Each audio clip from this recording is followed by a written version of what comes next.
Today is we have lots of things to do. Nakita nyo na ba yung likuran ko? Ayan lang naman. Ayusin ko lang naman yung kama and then wawalisin ko lang yung dito.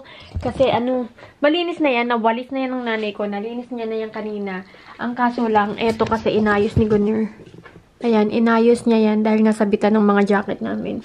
Kasi nga tingnan nyo naman gano'ng kadaming jacket namin. Yung clothes namin for winter. Although eto, na namin yan. Itatago ko na yan. Eto naman, mga damit to ni Yarin. Ipapamigay ko yan lahat. Dito sa katabing bahay namin kasi may baby yun siya. And eto, itatago ko yan. Summer clothes yan. Tapos eto, all of these are jackets that needs to be hung. Ayan. Madali lang yan. Eto na yung mga hanger na nabili ko. And ayun lang naman yung tatrabahuhin ko so far. Ayan na, nilabas ko na yung mga pang winter blanket namin. Or should I say pang cold blanket. Sa mga bago po dyan sa channel ko, baka nagtataka kayo bakit may mga ganyan, ang daming kalat, bakit may ilalabas, bakit may itatago. Dito po kasi sa Turkey, we have 4 season. Autumn, spring, summer, and then winter. Tapos, kasi dito po, iba yung blanket for the winter, iba yung blanket for the summer. Iba rin yung socks for the winter, iba rin yung socks for the summer, iba rin yung damit for the winter, iba rin yung damit for the summer. Kaya, talaga dito, magastos po sa ibang bansa. Kasi, every season, kailangan mo talagang bumili ng damit. Kasi, yung damit mo sa last winter, hindi mo na siya pwedeng masuot for this winter. Not unless, kung bumili ka ng napakalaking size. So, ganun. And, ganun po yung mga ginagawa ko sa mga anak ko. Nilabas ko na yung mga pang-winter, mga comforter namin. Ipapasok ko naman ngayon yung mga maninipis na mga blanket namin. Ay, hindi rin. Kasi, yung maninipis na mga blanket namin, eto. And then, eto naman kasi, is for the comforter talaga yan. Kumbaga, cover yan for the comforter. Pero, pwede rin naman magamit siya for the summer. Kasi, tatanggalin mo lang yung comforter sa loob, diba? So, now, I will fix Ate Shay's bed. Yung ate ko po, meron pong dalawang anak. Si Kuya Saoirse and then si Ate Shay. Napakabait nung mga yun, guys. Yung mga anak ko kung gano'ng kabait, ganun din sila kabait. Ang babait talaga nila, promise. Dito matutulog si Ate Shay, si Kuya Saoirse sa taas, kasi malalaki na yun sila. So, we have to fix or we have to make Ate Shay's bed first. Dito ko muna kayo ilalagay sa taas ng tissue. Wag sana kayong mahulog. Etong mga to, inilabas ko na rin itong mga una na to kasi gagamitin natin to dahil magbabiyahe po tayo ng malayo!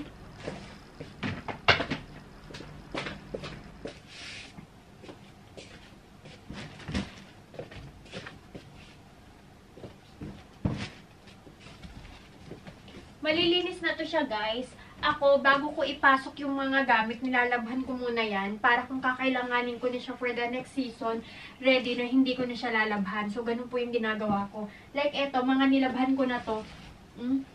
Amoy ano pa? Amoy fabric conditioner pa. Eto, dito ko lang yan nalagay.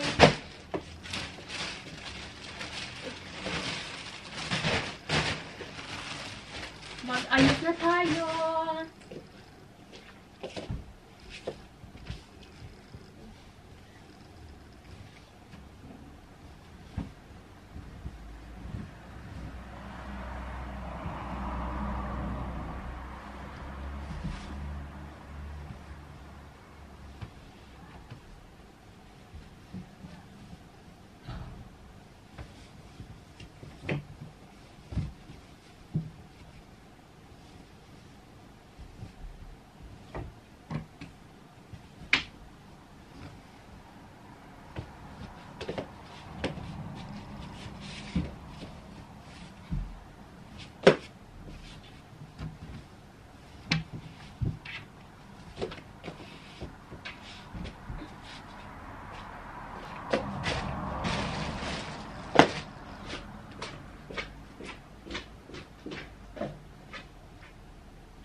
Learn pa ba? Yung comforter na gagamitin ni Ate Shay is may partner yun siya na pillow. But since yung pillowcase niya kasi is isa lang, iba na lang yung gamitin natin. Wait a minute.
Sen ben yap. O sen koy ve ben koy orada. Çabuk. Another. Orada. Loads? Ve pasta sonra ben. Tamam. Şu öyle daha çabuk.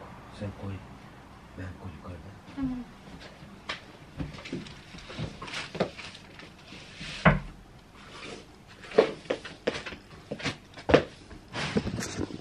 Guys, maglalagay muna kami dito ng mga jacket. Kasi sabi ni Gunnar, tulungan niya daw ako kasi aalis siya. Siya magsusundo sa mga bata. So, ngayon na natin simulan.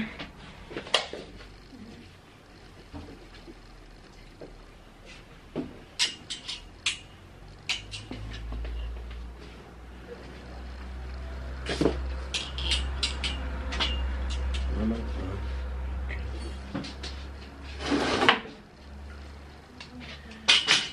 No, this is for the kids. Evet ama bu yok kilo. Baby, ben dedi, burada uzun, burada kısa.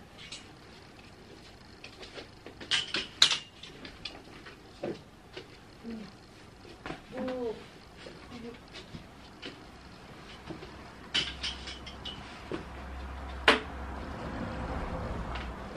Bu da mı çocuk? Ha? Bu senin mi? benim. Bu benim, abla benim. Şimdi ayrıldık, abla benim.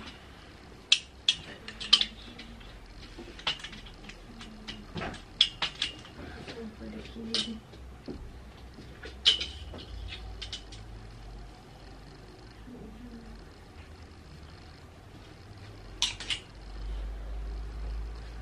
Barbie,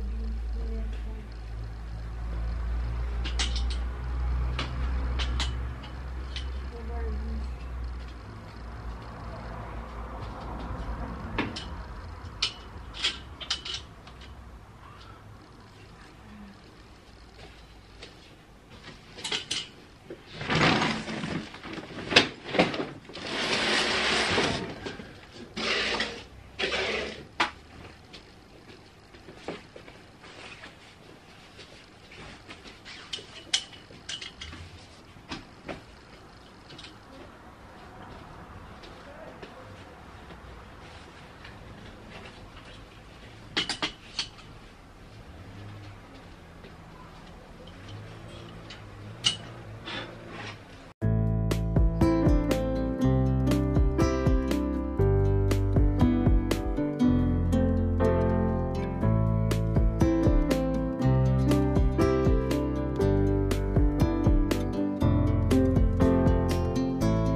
Guys, ready na yung bed ni Laate. Ayan, teka, ano ba to? Ayan. Ready na, malinis na, maayos na. Nilagay ko lang dun yung suitcase ko na puro pang winter ko yan. Hindi ko na nailabas kasi wala na akong time. But ayan, so far okay na siya. Nilagyan ko lang ng kortina. Kasi dun sa kabila sila mama matutulog. Papakita ko sa inyo si Yari nang nag-ayos dun. Ayan. Tapos, dito naman si Ate Shay. Tinanggal ko na lang yung kumot dito. Nilagay ko na lang dun para maayos tignan. Malinis ba tignan? Tapos sa taas si Kuya Saoirse. Papakita ko sa inyo yung higaan ni Kuya Saoirse. This is my dance. This is my dance. Tita Shay will gonna sleep there. Dance. Yeah. Again. So, ito naman kay Kuya Saoirse, yung comforter niya nandun lang sa may unan. Ayun, okay na yun. Dito ko lang nilagay yung mga pillow neck kasi gagamitin natin yan pag tayo ay lumakbay. Tapos, ito naman yung higaan na inayos ni Yaren. Tignan nyo naman. Siya nag-ayos talaga niyan. Dito matutulog si Mama, si Barbie, at saka yung kapatid ni Mama, and si Kuya Ness. Si Kuya Ness, sabi ko doon na siya sa baba matulog. Pero ayaw yung Mama. Dito na lang daw. Kaya yan. Punasan ko pala yung mirror. Ito na yung niluto ni Mama. Baguio beans na may pansit at saka patates. And yung inano ni ate na beef steak. Gusto daw niyan. Tapos, gumawa din kami ni Mama ng puto. Ang aga namin pupunta sa airport kasi nagkaroon ng problema dun sa binili ni Gunnar na ticket. Supposed to be pupunta kami ng asawa pala ni Bahar yun. Supposed to be pupunta kami ng airport by bus ng 3:45. 2:41 pa lang dahil nag-change ng ticket si Gunnar. Kasi tumawag yung operator ng bus kanina. Ang sabi, yung ticket na binili namin, yung bus na yun, is hindi dadaan dito sa Gemlik dahil nga may inaayos na road. So, it's either sa Bursa kami pupunta or sa Orangasi. Eh, ayaw naman ni Gunnar kasi malayo na yon. So, we have to drive along pa. Matagal pa. So, ang ginawa ni Gunnar, bumili na lang siya ng another ticket. Pinakancel niya na lang yung kanina. Kaya, ayun, maaga kami ngayon. Pupunta ng airport. And guess what, guys? Guess what? Talagang everything has a reason talaga. Alam niyo kung bakit? Dahil yung flight nila ate napaaga din. So, baka sakto-sakto lang din talaga yung kitaan namin dun mamaya. Hopefully, maging okay lahat. Naway makarating sila ng safe and sound. I'm so excited. Nag-send sila ng mga pictures kay Mama. Ay, grabe ang mga pamangkin ko. Ang popogi at ang gaganda. Sabi ko kay Mama, yung mga apo mo, ang popogi at ang gaganda. Sabi ni Mama, oo nga. Magsasama-sama na yung mga apo ko. Sabi ni Mama ganun. Sayang lang, wala dito yung kuya ko. Pero sige lang. Hopefully, next year, who knows, baka makauwi tayo ng Pilipinas. Pag-iipunan natin yan. Si Ate Shay, eating some chocolate. See you, Ate Shay. Tito Hank. Dito na kami sa airport. Kanina pa siguro mga 10 minutes. 10 minutes have passed. Maghanap-hanap lang kami ng pagkano. They have donuts. Maghahanap lang kami ng makakainan because we still have 2 more hours bago yung arrival time ng ate ko. And ang lamig dito. Siguro walang jacket. Sabi ko sa kanya, bakit hindi ka nagdala ng jacket? Nakalimutan daw niya. Sabi magdadala siya pero hindi niya nadala. Kaya ayan. Libas, sabi mo, hindi mo ko. They have Burger King. I don't want to eat Burger King. So, eto na sila ate. So, ano sila? 49 minutes late. And they are almost halfway. And 1 hour and 36 minutes na lang. Andito na sila. So, total travel time is 2 hours and 55 minutes. Nanggaling sila sa Germany, pero hindi po sila taga Germany. Doon lang yung flight nila. Galing sa Istanbul, Turkey. Yan. Nandito na kami sa waiting area. Dahil kukunin namin yung nirent namin sasakyan. Nag-rent si Gunnar ng sasakyan. para hindi na kami magdadalawang sasakyan ba. Kasi normally, the original plan is dalawang sasakyan. Yung kuya ni Gunner yung magdadrive ng isa, tapos si Gunner. Pero, napag-isipan ni Gunner na mag-rent na lang ng 10 days ng minibus for 10 days hanggang sa makaalis sila ate. Magamit namin sila pagka, alam mo yung mamasyal-masyal kami. Dito na kami sa may car rental and tawa kami ng tawa ni Gunner. Paano ba naman, yung sumundo sa amin sa sasakyan, dinala kami dito kung saan yung maraming, maraming mga car para kunin yung sasakyan. And yung driver, iniwan kami sa loob ng sasakyan. Yung sasakyan nakalock, hindi kami makalabas. Tawa kami ng tawa. Sabi ni Gunner, my love, mukhang tulog pa yata yung driver.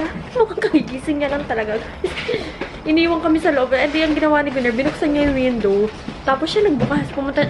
Inabot niya yung, nilabas niya yung kamay niya para buksan yung pintuan sa labas. Tawa talaga kami ng tawa. But anyway, hopefully pumayag kasi meron pala silang policy na first they will contact the bank. Tapos, kung papayag yung bank na just in case something happens sa sasakyan, is the bank willing to pay for the insurance? Parang ganun. So, pag pumayag yun, they will release the van na nirent namin. Pero pag hindi pumayag, magbabas kami pa uwi lahat. Sabi nga ni Gunner, you're supposed to tell that earlier para nang sa ganun, just in case hindi pumayag yung bank, yung sasakyan ni Gunner madadala niya para lahat kami makakasakay, diba? Which is, nga naman, talagang I don't know, hopefully pumayag, hopefully talaga. Okay, so this is their office room. Tapos eto ang lawak, guys, sobrang lawak na. Punong-puno ng iba't ibang klaseng sasakyan. Ito yung sasakyan na pinaghatiran sa amin. Tapos ito yung driver dadaan na. Ayan yung driver. Ayan yung nang iwan sa amin sa labas. Ganito yung namin, ganito yung nirent namin. Ito yun kasi Traveler, Peugeot. Ganyan yung nirent namin. Hopefully lang talaga pumayag. Ito yung nirent namin sa sasakyan. But first, we have to take a video para malaman natin kung meron bang mga gas. So far, ayan naman siya. Ito, merong gas dito. Ayan. Kasi mahirap na just to make sure na wala tayong maanuhan.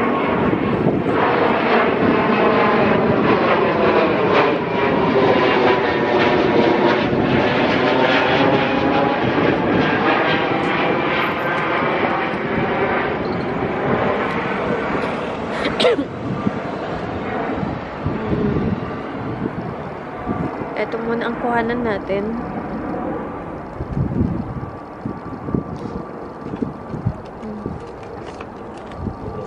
And then the windshield. So far, wala naman.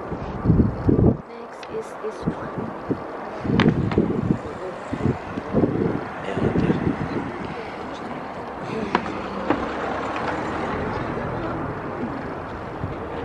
Hindi ko makuhanan properly dito since the road is so, the way is so narrow. But meron siya dyan. Wait, I have to go here and then walk here. Oops.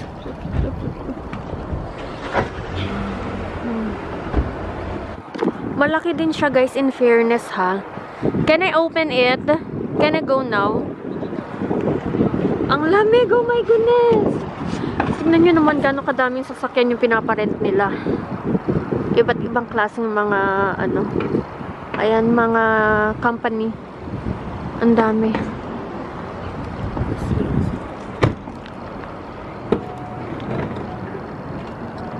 Yeah, it's nice. Ay, kasyang-kasya kami dito. Yeah. Burada ulo uchtane. Guys, quick update lang tayo. Nandito na nga pala kami sa sasakyan. Ayan. Gunner is driving. Magpapagas lang siya kasi super empty na ng gas. Oh my goodness. But yeah, quick update tayo. 39 minutes. I know. 39 minutes remaining and they will arrive na. Ayan, na malapit na guys. Sabi ko kay Gunner, maghanap siya ng bakery. Kasi gusto kong bumili ng tinapay ba para sa kanila ate. Kasi baka gutom yun eh. Siyempre for sure gutom yun. Kasi kung di ako nagkakamali, kanina pa silang nagising ako ng morning, pinapasok ko yung mga bata. So that was 7. So 7 sila pumunta ng Germany. So imagine, whole day na silang whole day na silang nasa galaan. So, syempre pag mga ganyan, hindi ka naman makakain ng maramihan yan. So, kaya sabi ko sa kanya, bumili siya ng, pag may nakita siyang bakery, bumili na lang siya para may makain ba sila. Although nagluto naman na si mama, nag-prepare naman ng pagkain doon. Pero, iba pa rin yung parang, alam mo yung pa-welcome snack. And also, nag-order din kami ng flowers for the girls. Para sa lalaki is ano lang, hi lang, ganun.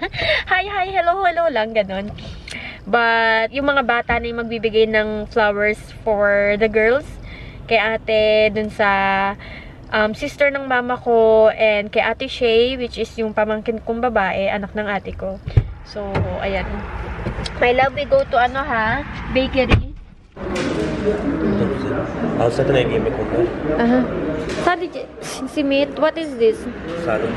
Sali pocha. This. Ito lang pa. Ito lang yung tinapay na meron sila, guys.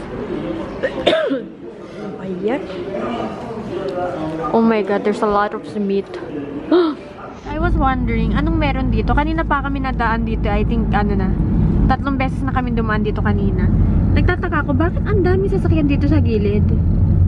Yung pala, they are waiting there na may susunduin kasi sila sa airport and they don't want to pay for auto park. Sabi ko kay Gunner, ganun ba yun? Sabi niya, oh my love, people are saving. Sa bagay, ganyan naman ang mga Turkish eh. Yung ibabayad na lang nila, aanhin pa nila. Hindi naman sa sarilihin. Kumbaga parang they don't want to pay for auto park. Alam niyo. Anyway, malapit na kami sa airport. Check natin sila ate kung nasaan na. Nakabili na rin kami ng bread. Guys, 21 minutes na lang sila. Nandito na sila sa Turkey. Nag-voice over lang ako kasi wala pala to siyang sound. Guys, thank you Lord. They arrived safely. Landed back 14 minutes ago. On dirt dakika onja.